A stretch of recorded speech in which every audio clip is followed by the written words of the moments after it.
করবো, বসে বসে কাজ পাচ্ছিলাম না, তাই বানিয়ে ফেললাম একটু চিলি চিকেন। পেঁয়াজ, শুকনো লঙ্কা, ক্যাপসিকাম ভালো করে কষিয়ে নিলাম, সঙ্গে দিলাম আদা রসুন।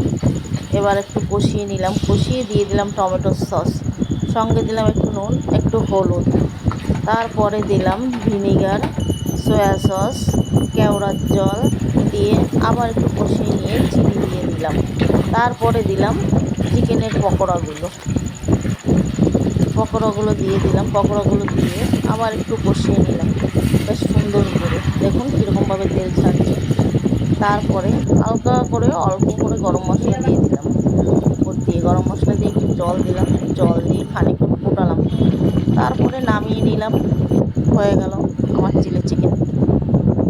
কিন্তু খাবো কি দিয়ে সেটাই বুঝতে পারছি না, রুটি করবো না পরোটা করবো, এখনও ঠিক করতে পারিনি।